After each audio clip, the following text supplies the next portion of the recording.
안녕하세요. 교육진담 수요 독서 시간입니다. 자, 환절기 감기 조심해야 될 것 같아요. 저 며칠 전에 감기 걸렸습니다. 저는 감기 원래 되게 잘 걸리거든요. 예. 심심하면 걸려갖고 언제 감기 걸렸는지 잘 모르겠어요. 그냥 되게 오랫동안 감기 걸려 있는 컨디션이라. 한 번 감기 걸리면 심하게 좀 앓고 그다음에 좀 괜찮아지거든요. 예, 좀 그런 성향이라 한 번 1년에 한 번? 뭐 이렇게 앓거나 아니면 지나가거나. 근데 좀 피곤하고 새벽까지 술 마시면 어김없이 옵니다. 자, 오늘 책은 빌트네요. 예. 건축에 관련된 책이죠. 예, 건축에 관련된 책이고 그 서점 자주 들락날락 하시는 분들은 아마 아실 거예요. 이거 인터넷 서점 같은 경우는 메인에 몇 번 떴었던 책이고 그리고 일반적으로 오프라인 서점을 가셔도 아마 가판대에 이렇게 진열되어 있는 책일 거라는 생각이 듭니다. 건축 책으로는 조금 그 인기가 있는 편이네요. 그건 잘 모르겠는데 나온 지가 얼마 안 됐어요. 나온 지 얼마 안 된 책인데 이게 지금 초판 1쇄 발행이 2019년 8월 23일. 아, 완전 따끈따끈한 거네요. 한 달 정도 된 책이죠. 밀고 있는 책이네요, 출판사가. 그럴 수도 있어요. 그러니까 어크로스 출판사는 그래도 꽤 많이 이제 우리가 들어본 출판사기도 하고 여러 번 저희가 다뤘던 책 중에도 어크로스 출판사가 있었던 걸로 제가 기억을 하는데 뭐 그것과는 별개로 저희 이 책을 그냥 요새 이제 시간이 좀 나니까 서점에 되게 자주 가거든요. 서점에 가서 책들을 이렇게 보다 보니까 눈에 띄는 책들이 좀 있어가지고 그냥 한 권씩 이렇게 사가지고 오는데 이 책을 딱 들고 읽으면서 처음에는 이거 많이 봤던 포맷의 책인데 이러면서 좀 실망할 뻔하다가 끝까지 다 읽었습니다. 되게 재밌게 읽었어요. 원래 뭘 만드는 건 다 즐거워요. 그러니까 그러니까 뭘 만드는 것도 만드는 건데 나 이 사람 정말 머릿속에 얼마나 많은 지식이 들어있는 거야. 이걸 되게 감탄하면서 읽었어요. 원래 그 공학을 제대로 하면 아는 게 많잖아요, 사람들이. 그런 것 같아요. 부럽지 뭐. 굉장히 다양한 지식들이 들어가 있습니다. 그러니까 시대를 막론하고 이게 어제 이 사람 머릿속에서 지식이 어디서부터 출발하냐면 되게 옛날 구조공학잖아요. 네. 생각해서 뭔지 알아. 구조공학. 우리가 구조공학자 한 명밖에 없지. 그쵸? 청취자분들 되게 궁금해하시겠다. 우리가 정말 잘하는 구조공학자가 한 분 있습니다. 이선균 씨인데 그 나의 아저씨에서 그분 직업이 구조공학자였죠. 그래서 그 다음에 우리가 두 번째로 하는 구조공학자가 출연했는데. 네, 그렇죠. 이름이 되게 특이하죠. 로마 아그라왈이라는 사람이 쓴 책입니다. 이게 그 런던에 저는 이제 영국은 가본 적이 없으니까 런던에 2012년에 아마 랜드마크로 지어져 2012년에 지어져서 이제 랜드마크처럼 이렇게 알려져 있는 건물이 있나 봐요. 더 샤드였나? 그 건물을 설계한 사람이기도 하고 뭐 여러 가지로 되게 여기저기 돌아다니면서 건축에 관한 강연도 하고 또 연구도 하고 컨설팅 같은 걸 하는 사람 역할을 하는 것 같아요. 근데 그 사람의 이제 건축에 관한 건축과 연결되어 있는 여러 가지의 속성들 그걸 통해서 건축이 어떤 건가를 쭉 보여주는 그런 책입니다. 옥스퍼드에서 물리하고 런던 임페리얼 공대에서 구조공학 석사 받았냐? 예. 그러니까 원래 물리학을 하던 사람이 이제 그거를 실생활하고 연결시킬 수 있는 것이 뭐가 없을까를 찾다가 구조공학 쪽으로 갔다고 그 안에 써 있어요. 그래서 되게 이름도 되게 특이하잖아요. 이름이 로마예요. 그러니까 로마와 관련이 있어서 로마도 많이 써. 근데 안에서 로마 얘기 되게 많이 나와. 로마 얘기 되게 많이 나오고 아까도 말씀드렸던 것처럼 되게 옛날로 거슬러 올라가서부터 건축 이야기를 시작하거든요. 그러니까 우리나라 사람들 중에서는 건축 얘기를 할 때 비트루비우스를 얘기했을 때 내가 그 사람 알아 라고 할 만한 사람들이 그렇게 많지는 않아요. 그러니까 우리나라에서는 비트루비우스의 책 자체도 제가 알기로는 번역이 안 된 걸로 옛날에 일본어 중역으로 한번 번역된 적은 있었어요. 건축십서라고 아마 제목이 들어가 있을 텐데 그 책이 한번 번역된 적은 있었던 것 같은데 그 외에 이제 그 건축십서가 라틴어에서 직접 번역된 적은 없었던 걸로 제가 기억을 하고 있고 그래서 비트루비우스라는 이름 자체도 아마 생소할 텐데 이 사람은 그냥 되게 자연스럽게 비트루비우스의 이야기를 꺼내고 브루넬리스키의 이름을 꺼내고 막 옛날에 있었던 건축가들의 이름을 뭐 시대별로 계속 나오는 거예요. 이 사람은 대체 정말 건축에 관한 역사에 있어서는 되게 많은 것들을 알고 있구나라고 생각했는데 그 중간중간에 막 아리스토텔레스 얘기 나오고 막 런던이니까 옥스포드잖아요. 그러니까 그 배경이 되게 탄탄하게 갖춰진 사람인 것 같더라고요. 뭐 하여튼 뭐 여러 가지가 나오네요, 그죠? 예. 엘리베이터 고층 건물의 필수라고 하는 엘리베이터. 예, 그러니까 당연히 적어주고. 제가 이거 읽으면서 약간 그렇지라고 한 이렇게 포인트들이 계속 있어요. 콘크리트 나오고. 그러니까 우리 왜 저는 수능 비문학 지문을 읽으면서 되게 재밌거든요. 그러니까 수능 비문학 지문을 읽으면서 제가 모르는 정보들을 이렇게 얻을 때 너무 되게 재밌어요. 많아요. 너무 많으니까. 깜짝깜짝 놀랄 때가 있어요. 그래서 수능 비문학 지문 읽는 게 저는 재밌어요. 물론 시험으로 보는 학생들은 재미없겠지만. 네. 가르치는 사람은 그렇지. 오 이러면서. 근데 이 책에서도 이제 그 예전에 수능 모의고사 지문이었던가에 그 옛날 아치형의 돌을 쌓아가지고 어떻게 그 힘이 분산되는가 이게 비문학 지문에 나온 적이 있거든요. 그게 수능인지 모의고사인지는 정확하게 잘 기억이 안 나는데 여기서도 이제 그런 식의 내용들 옛날에 아치형이 어떻게 만들어졌는가 뭐 저기 피렌체 두오모 성당 같은 걸 지을 때 어떻게 그 아치를 만들었는가 이런 것들에 대한 이야기들을 쭉 이제 배경 설명을 하면서 그 배경에다가 과학적인 원리를 덧붙여가지고 그게 어떻게 그렇게 됐는가라는 걸 이제 설명해 주는 거예요. 그러면서 그 설명을 우리가 이해하기 쉽게 그림으로 그려놨어요. 아마 자기가 그린 것 같아요. 그림으로 그려서 내가 지금 이야기하고 있는 주제가 이런 거야 라는 걸 보여주기도 하고 그래서 그런 데서 얻는 어떤 새로운 지식의 즐거움이 되게 큰 책이었던 것 같아요. 이제 말하던 중에 이 가타요로 말을 좀 안 써야 되는데 이게 입에 붙어가지고 요새 그 병이라면서요, 가타요 병. 네.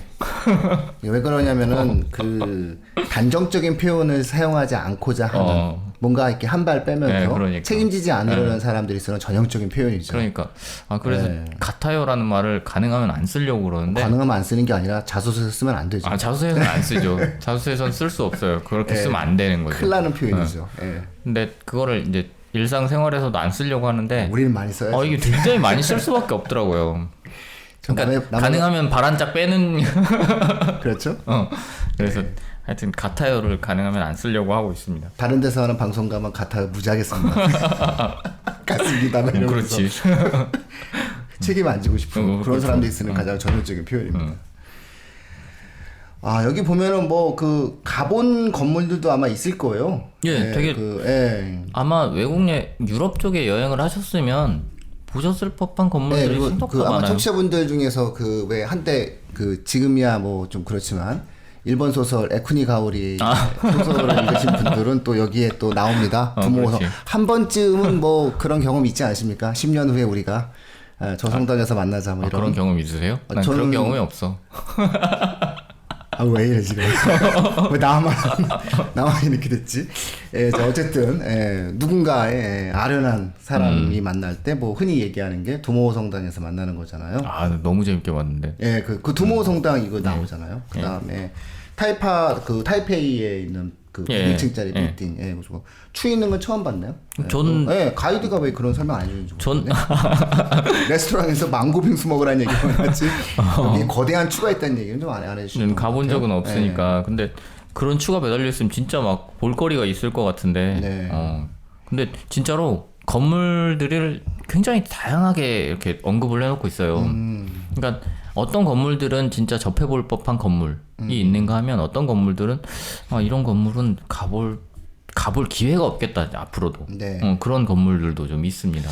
그러면 이제 아마 조만간 2km짜리 그 두바이에 전 세계에서 아마 상상할 수 없는 높이의 건물이 지어진다고 하더라고요. 2km? 2천 몇백 미터? 그러니까 두바이가 이제 석유가 안 나오고 그러니까 이제 조만간 이제 관광으로 국가 경제 모든 것들을 이제 변화시키려고 사막에다가 되게 아름답대요. 그리고 또 실제로 이렇게 할만하다고 하더라고요. 그러니까 여기도 두바이 얘기가 잠깐 나오잖아요. 예. 두바이 얘기를 보면은 이 사람이 두바이의 건물은 이렇게 거기서 이제 최고층 건물 거기를 딱 올라가면 약간 세상을 뭐라고 해야 돼? 비현실적으로 바라보게 된다는 거예요. 그러니까 두바이의 저는 이제 두바이가 어떻게 생겼는지 모르니까 근데 두바이의 그 최고층 건물에 올라가면 옆에 있는 건물들이 굉장히 작은데 그 건물들도 유럽의 어지간한 건물들보다 다 높다면서요. 네, 그보다 더 크게 만든다는 거예요. 그보다 더 크게 짓는데 지금 무슨 뭘 짓고 있지 얘네가 지금.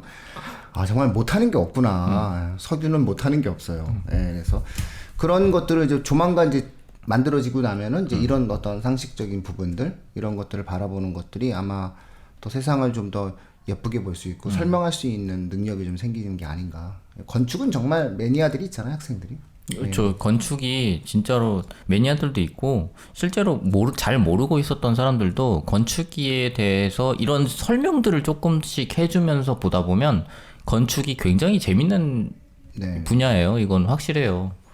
그래서 저는 건축을 누가 설명해줘서 막 이렇게 재미를 느꼈던 건 아닌데 그냥 책을 읽다 보면 건축에 관한 책들은 대부분이 되게 복합적이에요. 어떤 배경 지식들이. 그러니까 이를테면 수학에 관한 지식들은 뭐 그냥 수학 자체에 대한 이야기. 역사는 나중에 이제 다음 주에 역사에 관한 이야기를 할 텐데 역사를 얘기를 하다 보면 역사는 어쩔 수 없이 종합 학문이 될 수밖에 없지만 그래도 역사의 관점 이런 얘기들이 추가되는데 건축은 사방에서 막 우리가 알 수 없는 지식들이 막 들어오니까. 그럼요. 공간에 대한 종합적인 모든 것들을 담아줘야 되는 거니까. 네, 되게 다양해요. 인간에 대한 삶도 있어야 되는 거고, 과학에 대한 지식도 있어야 되는 거고, 경제학적인 입지에 대한 문제도 있어요. 아니 시골에 아무리 좋은 집을 지으면 뭐 할 거야? 안 팔리는데. 그러니까 그런 다양한 내용들을 이제 이 책에서 잘 다뤄주고 있어요. 잘 다뤄주고 있는데, 제가 이제 간단하게 이 책의 목차를 말씀을 드릴게요. 목차만 보면 목차만 봐도 이 책에서 무슨 얘기를 하고 있구나. 이게 대충 짐작이 가는데 1번이 그러니까 층이고요. 2번이 힘. 그리고 3번은 화재. 4번은 벽돌. 그다음에 5번은 금속. 그다음 6번이 바위. 7번이 하늘. 8번이 땅. 9번이 지하. 10번이 물. 11번이 하수도. 12번이 우상. 13번 다리, 14번 꿈 이렇게 돼 있는데 약간 이질적인 부분이 이제 12번의 우상 같은 경우가 약간 이질적으로 느껴질 수는 있을 것 같아요. 왜냐면 이건 사람 얘기를 하는 거니까. 근데 이 책의 재밌는 부분은 뭐냐면 이 각각의 장들을 이 사람 글짓기의 능력 되게 좋아요. 그래서 맨 마지막과 다음 장의 맨 첫 부분을 잘 이어요. 그래서 그 다음에 내가 이 얘기를 할 거야. 이거를 항상 장이 끝날 때마다 이제 그런 식으로 언급을 하고 있거든요. 그걸 보면서 글재주도 굉장히 좋구나라는 것도 느꼈고 그림도 이 정도면 뭐 괜찮게 그리는 편인 것 같아요. 그림을 못 그리면 일단 구조공학자는 그렇죠. 안 되실 테니까.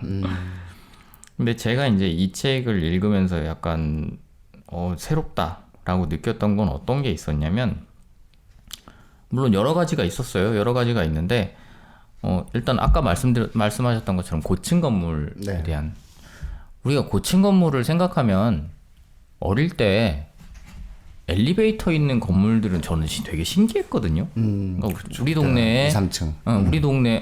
우리 동네에 엘리베이터 있었던 건물이 우리 집 앞에 있었던 아파트가 제일 컸어요. 10층. 10층짜리 아파트. 라이프 아파트라고. 근데 거기가 제일 컸는데 왜냐면 우리 집 쪽에 모든 아파트 다 5층짜리였거든요. 네, 5층이었어요. 엘리베이터 없어야 되니까. 그렇죠. 저 그래갖고 자전거를 들고 4층 살았는데 자전거 들고 맨날 4층까지 올라갔다 내려갔다 했거든요. 그랬어요? 1층에 두면 안 돼 그냥? 아니 도둑 맞았던 거라. 근데 그 고층 건물이라는 걸 상상 가능하게 해줬던 것이 엘리베이터다라는 거예요. 엘리베이터와 크레인. 네, 그렇죠. 그 두 가지가 지을 땐 크레인. 고층 건물이라는 걸 상상하게 만들어줬다는 거예요. 그러니까 우리가 보통 어떤 것들을 상상한다고 치면 우리는 마치 그게 온전히 자기의 것으로부터 나오는 거라고 생각하지만 외부에서 재료를 주지 않으면 우리는 상상할 수 없단 말이죠. 그렇죠. 엘리베이터라는 것이 여기서 나온 이제 엘리베이터의 구조도 그려서 나오거든요. 엘리베이터 처음에 어떻게 만들어졌는지를 설명하면서 엘리베이터 구조를 그려놓고 막 여기다 화살표 쳐가지고 여기 설명하고 여기 설명 이런 내용들이 있어요. 근데 그걸 얘기를 하면서 그런 엘리베이터가 먼저 등장을 해서 사람이 고층으로 올라갈 수 있다는 것을 알려주지 않으면 우리는 고층 건물이 지금 두바이에서 2km 넘게 올라가는 그런 건물들에 대해서는 상상할 수 없다. 그렇죠. 네. 그게 첫 번째. 두 번째는 그 고층 건물 하나를 이제 올라가는 과정들을 쭉 보여주면서 어떤 얘기를 하냐면 처음부터 고층 건물들이 어떻게 외부의 힘을 견뎌왔는지를 설명을 하면서 고층 건물로 넘어가요. 그러니까 힘에 대한 이야기를 먼저 하는 게 건물이 처음에는 가운데다가 어떤 벽을 통해서 어쨌든 벽과 기둥을 통해서 건물이 올라간단 말이에요. 그러면 그 가운데 있는 그 중심축 코어를 통해서 힘이 분산되게 만든다. 이런 얘기를 하다가 근데 최근에는 외벽으로 그 힘을 분산시키기 시작했다. 그러면서 더 높은 건물들을 만들 수 있게 됐다. 그리고 더 높은 건물들을 만들 때 조건들이 어떤 게 있는지를 착착착 설명을 해가면서 이렇게 해서 점점 더 높은 건물들이 만들어지게 되는 거야 라는 걸 되게 순서대로 차근차근하게 설명을 해줘요. 그 과정에서 뭐가 나오냐면 난 참 이걸 끌어다 드리는 것도 참 신기했는데 그러니까 원래 우리는 집을 1층으로 생각했죠. 우리나라에 뭐 옛날 집 중에서 2층짜리 집이 있었어요? 없죠. 네. 응. 한옥은 전통적으로 그렇죠. 1층이죠. 네. 1층짜리 건물들만 생각해왔어요. 집이라는 건 1층. 근데 로마 시대에 인술라라고 아파트 같은 집이 있어요. 그러니까 포럼에 가면은 이 이 포럼의 옆으로 해가지고 인술라라고 한 3층 정도 되는 집들을 이렇게 지어놔요. 그게 그 집을 지으면서 뭐 그 집은 그게 요즘의 아파트 같은 개념은 아니에요. 왜냐면 그 인술라 안에는 막 소도 돌아다니고 이랬으니까. 근데 그런 인술라를 지었던 걸로 통해서 사람들이 집을 높여 쌓아서 지을 수도 있구나 라는 걸 그때 처음으로 알게 되는 거죠. 근데 그 개념까지는 이해했는데 사람이 지발로 걸어오지 않고 엘리베이터를 타고 올라갈 수도 있다 라는 거. 그리고 아르키메데스가 제시했던 도르래의 원리를 통한 뭔가를 힘을 절약해서 뭔가를 위로 올릴 수 있다. 이런 것들 하나하나씩 쌓여서 건축의 한 어떤 건물 하나씩이 새로운 건물 하나씩이 만들어지는 거라는 얘기를 하는 거예요. 그렇게 그런 것도 일단 제가 이 책을 읽으면서 그래 건축이라는 건 어쨌든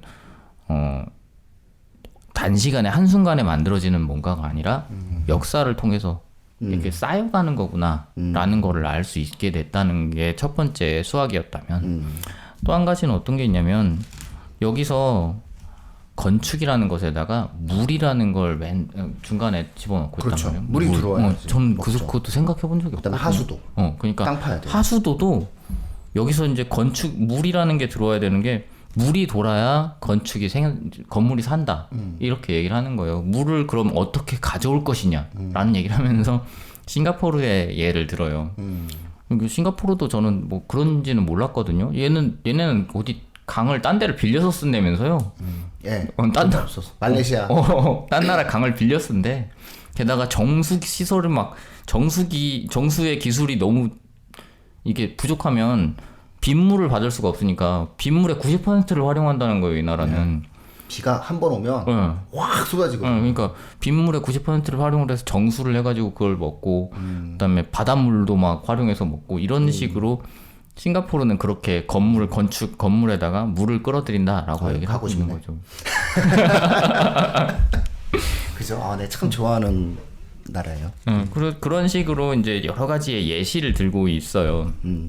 이제 알고 있었던 것들도 있고 모르고 있는 것들도 있고 알았던 것도 왜 그랬는지를 모를 수 있었는데 그 왜 그랬는지를 설명해주고 있는 내용도 있고 그런 것들이 저는 하나하나씩 한 장씩을 넘어가면서 되게 즐겁게 느껴졌던 것 같아요. 건축을 매니아로 꿈꾸는 학생들이 의외로 우리 주변에 되게 많아요. 많아요. 그런데 이제 건축에 관련돼서 책을 좀 추천을 해라, 혹은 책을 좀 읽자라고 이야기했을 때 지나치게 어렵거나, 그렇죠. 예, 아니면 지나치게 뭐 철학적이거나, 예, 철학적이거나. 그래서 적절한 게 좀 없다는 아쉬움이 있었어요. 맞아요. 그래서 이제 책을 읽고 이제 학생들이랑 같이 이제 그 지금 제가 하던 얘기, 뭐 엘리베이터 얘기도 좀 하고 하수도 얘기도 좀 하고 에너지 얘기도 좀 하고 우리가 이제 이런 이야기를 할 수 있는 책은 사실상 없었거든요. 근데 이 책은 아주 그런 부분에 있어서 또 적절한 또 시적절한 책이 또 나왔고 예. 그걸 또 나오자마자 또 한 달 만에 따끈따끈하게 소개를 하시는 이 부지런함의 근거는 무엇이냐? 아니 그게 아니고 이런 생각이 드는 거죠. 아니 요새 서점에 자주 가서 너무 좋습니다 저는. 나 요즘에 한가로워졌는데 TV를 너무 많이 보고 있어요. 요새 서점을 되게 자주 가는데 저기 아세요 여기 저 우리 근처에 그 롯데백화점 밑에 서점 생긴 거? 그래요? 네, 북스리브로가 들어왔어요. 오, 되게 대형 서점이 하나 들어가지고. 그동 여기 네, 이 지하 2층에. 걔네가 웬일이래? 그 식당들 없애고 이 지하 2층은 아마 저기였죠. 주차 공간이었죠. 주차와 계절밥상 비슷한 아, 그래. 게 있었어요. 맞아. 뭐 그거 이상한 없어졌어. 맛없는 거, 그거 없어졌어. 애슐리 이런 거 정말 죄송합니다. 매니아들이 있었을 텐데. 저는 그렇게 입맛에 안 맞더라고요. 아니, 저도 안 맞긴 한데. 학생들 6천원짜리 순두부도 100번이 맛있어. 학생들 되게 좋아하더라고요. 근데 그러니까. 거기가 없어지고 북스리브로 그 서점이 들어왔습니다. 대형 서점이. 정말 행복하네요. 그래서 이 책은 오늘 거기 가서 사온 거예요. 그러면 이제 그 쭉 걸어가서 거기서 커피 한잔 그렇죠. 먹고 거기서 지하로 내려가서 지하에 그 옆에 빵집이 되게 맛있대요. 무슨 빵집이죠? 이름을 잘 모르겠어요. 하여튼 그 소문이 막 돌기 시작했어요. 그 지하에 그 서점 옆에 빵집이 맛있다고. 제가 한번 먹어봐야. 빵에 대해서는 일단 제 혀에 대한 검증을 좀 해야 좀 느낌이 올 수 있을 테니까. 저는 뭐 빵을 안 먹으니까 그 옆에 오늘은 시간이 없어서 뭐 커피도 못 마시고 왔는데. 그렇구나. 좋아졌네요. 주변에 서점과 도서관이 많아지는 것은 삶이 윤택해지는 거예요. 네, 맞습니다. 그래서 저는 책을 안 봐도 제가 예전에 한번 그 다른 책을 한번 다루려고 했던 적이 있어요. 게노미 익스프레스라고 그 유전자 관련된 그래픽 노블 책을 한번 다루려고 했는데 책이 너무 딱딱해가지고 제가 못 다뤘거든요. 자꾸 그러면 그 정기 구독자가 몇 분씩 날라가요.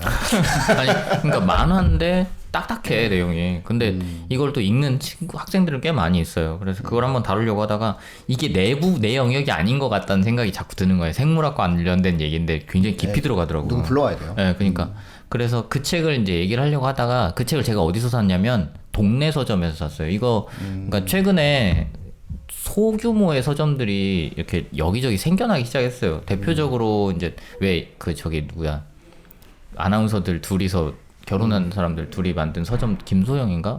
그 분이 만든 서점도 있고 그 다음에 노홍철도 서점을 하나 만들었다고. 그 사람은 건물을 비싸게 팔기 위해서 만든 게 그러니까 서점이 동네 서점들이 생기는데 우리 저쪽 그 중학교 근처에도 서점이 하나 생긴 게 있어요. 되게 작은 서점이 정자 쪽에. 되게 책 좋아하는 사람들 중에서 그 삶의 그 생계와는 무관하게 책을 하시려는 분들이 있어요.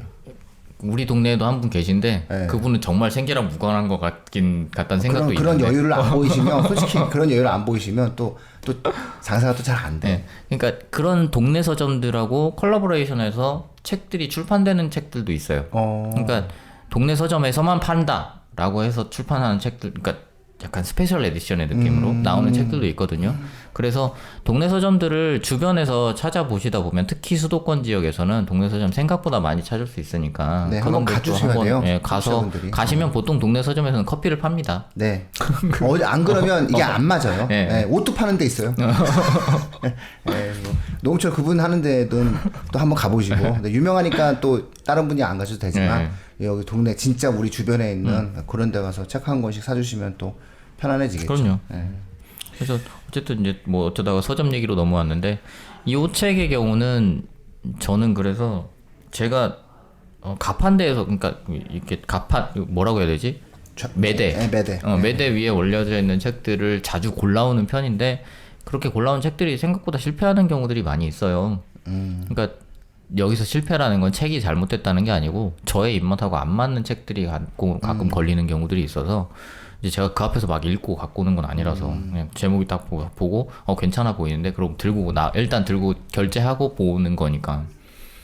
그래서 요 책의 경우는 그렇게 고른 책들 중에서는 그래도 꽤 성공적인 책이었다고 생각합니다. 일단 미국 과학진흥회의 2019 올해의 과학책이야. 그렇죠. 그럼 일단 뭐 기본 이상의 책은 될 거예요. 그러니까 요런 책은 기본 이상의 책이 되는데 주의하셔야 되는 건 이런 거예요. 번역어에 문제가 있을 수 있어요. 예. 그러니까 왜냐하면 공학에 관련된 번역을 해야 되단 말이에요. 그럼 공학 전공을 한 사람들이 필요한데 전 번역자가 공학 전공을 했어. 예, 번역자 공학 전공 했네요. 예. 예, 우하영님과 예. 윤신영님. 네. 특히나 과학동아에서 오랫동안 활동하셨기 때문에 기본적으로 제가 아까 제일 먼저 옹gin이를 봤는데 이 정도면 과학동아가 또 그 과학 잡지 중에서는 또 상당히 그렇죠. 예, 학생들한테도 그렇고 오랫동안 그 자신의 영역을 구축해낸 그런 잡지니까 예. 이게 어느 정도는 성공적으로 번역이 됐지 않았을까? 그러니까 외국 책들 중에서 번역 책들 중에서 그러니까 이런 것처럼 과학 관련된 특히 공학 관련된 거 그다음에 생물학 관련된 거 요새 이제 제가 하나 눈독 들이고 있는 책이 바다 생물 관련된 책이 하나 있는데 이런 책들의 경우가 이 번역어 찾기가 되게 어렵거든요. 왜냐하면 우리나라에 존재하지 않는 물고기들이 있어. 그렇죠. 그럼 그걸 옮길 수가 없으니까. 옮기지 말아야죠. 네. 그러니까 그걸 모두 안 옮겨야 되는데 어떻게든 옮겨서 내놓는 책들이 있단 말이에요. 왜 그래야 돼? 못 옮기는 거예요. 그러니까 그런 경우가 있기 때문에 이런 번역하는 분들을 잘 살펴보고 책을 골라야 되는데 이 책의 경우는 어쨌든 번역자들이 공학 전공을 하신 분들이라서 충분히 믿고 번역을 네. 봐도 될 거라는 생각도 있습니다. 인도네시아가 수도를 옮긴다고 합니다. 물이 부족해서. 예, 자카르타에 거의 한 2천만 명, 3천만 명 정도가 사는데 그 자카르타를 옮긴대요. 왜냐면 너무나 지하수를 뽑아서 자카르타가 가라앉는다. 내려가는구나. 예. 그러니까는 결국은 그 도시의 문제, 건축의 문제 이런 것들이 우리가 살아가는 과정에서 좀 하나의 바탕이 되는 중요한 이슈가 될 수 있으니까 청취자분들도 한번 즐겁게 청취자분들은 부동산적 관점을 한번 보시고 자녀들은 건축이라고 하는 측면에서 보시면은 충분히 이 서로 간에 어떠한 그 교감을 할 수 있는 그런 책이다. 그래서 이런 내용들로 한번 즐겁게 한번 책을 보실 수 있었으면 좋겠습니다. 사진도 다 쭉쭉쭉 만들어 놓고 예. 사진도 많고 그림도 많고 이해하기는 되게 좋게 만들어 놨어요. 그런 책입니다. 출판사 다시 한번 말씀해 주시면 어크로스. 예. 어크로스 출판사죠. 예. 책 제목을 공식적으로 빌트 빨갛게 딱 되어 있어요. 그죠? 예. 지어놨죠. 빌트. 네, 빌트. 그 위에 우리가 지어 올린 모든 것들의 과학. 부제 이렇게 딱 해서 빌트에서 점 찍고 우리가 지어 올린 모든 것들의 과학. 이런 책이었습니다. 이름이 정말 즐거우신 분이에요. 로마 아그라왈. 예, 이분은 뭐 로마에서 사셔야 되는 것 같은데. 예, 그럽니다. 추억 돋는 수많은 형태의 건물들의 이야기들이 있습니다. 그리고 아마 학생들 중에서 분명히 어느 하나쯤은 걸릴 수 있는 이게 그렇죠. 책이, 이 책이 다른 건축책과 좀 다른 게 유럽에 편중되어 있지 않고 뭐 아름다움에 편중되어 있지 않기 때문에 맞아요. 우리가 흔히 보는 유명한 건물들을 대상으로 해서 만들어진 어떤 내용들이 있어서 아마 충분히 걸릴 수 있을 거예요. 나 여기 갔다 왔는데 여기가 그런 거였구나라고 해서 학생들한테는 훨씬 더 건축적인 부분에 있어서 의미 있는 책이 될 수 있다. 이런 어떤 말씀을 드릴 수 있을 것 같아요. 늘 좋은 책 소개해 주셔서 고맙습니다. 예, 감사합니다. 오늘 교육진담 수요 독서 시간은 여기서 마치도록 하겠습니다. 고맙습니다.